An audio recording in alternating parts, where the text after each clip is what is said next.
Hello, my name is Thomas. Welcome to British Culture, Albion Never Dies. I'm just having some Yorkshire tea, having enjoyed some crumpets earlier today, which I enjoyed very much. I made them myself using a Gordon Ramsay recipe.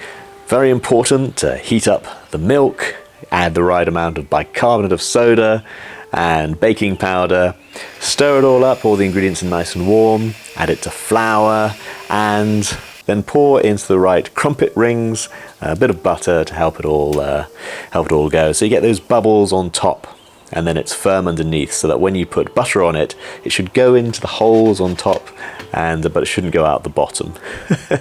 Anyway, I very much enjoyed my homemade crumpets. As I say, I used the Gordon Ramsay recipe, and I've linked his video in the description below. I've also linked the episode C is for Crumpets, which is why I'm making this video. Back in, I think, July 2021, I started a project, the Alphabet of Britishness, where I asked my podcast listeners, well, something British for each letter of the alphabet. At the time of recording, I'm still going through it, still haven't finished. It is a huge project because, of course, I'm asked to look into things that I've never really looked into. But crumpets, I was on pretty good territory, but I did really want to get into trying to make them myself. Britain is not famous for its cuisine, or at least if it is, not for the best of reasons. There's a stereotype that British cooking is terrible. As I've travelled around the world, 6 years in China, 7 in Turkey and so on, or Turkish Cyprus, I should correct myself, I found that some stereotypes are true. Some stereotypes were true at a particular point in time, and things have moved on, and some are just crazy. They were never true, and it's sometimes quite hard to work out where they come from. So where is British cooking? Well, I think British cooking today is very good, and in fact, whenever I've asked people, so what are these terrible British dishes that you've heard of, very frequently they haven't heard of a dish that's particularly bad, and if they have tried something, for example, afternoon tea, high tea, crumpets are a case in point, people have generally liked them. So they have the idea that British cooking is really bad, but whenever they've tried something, an English breakfast or seafood from some of our beautiful, beautiful port villages, they've really enjoyed them.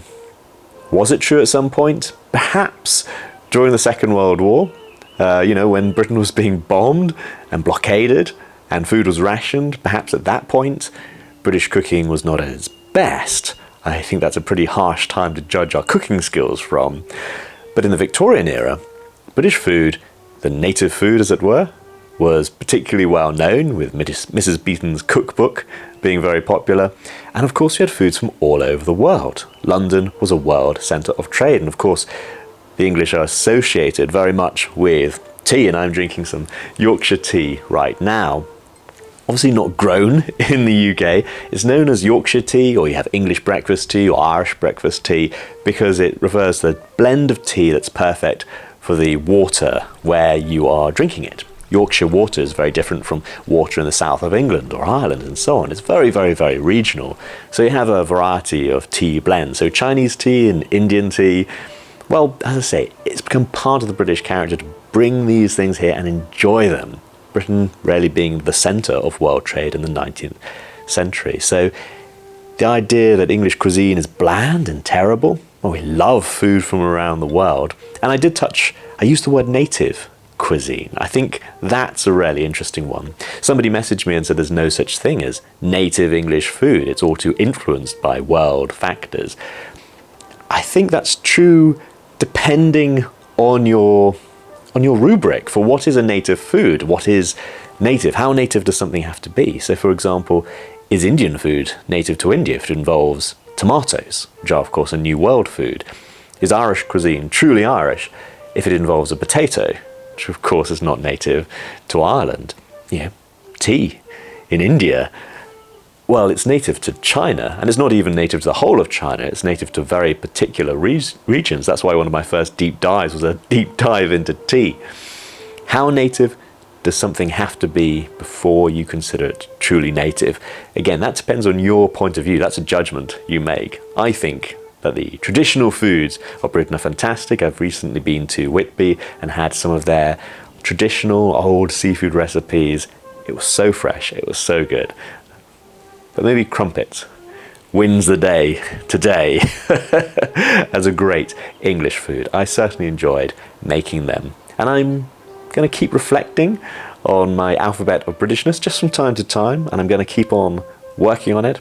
So if you have an idea what C could stand for, this is a topic to which I will return. So you can comment down below. What does C stand for in the Alphabet of Britishness? Cheers.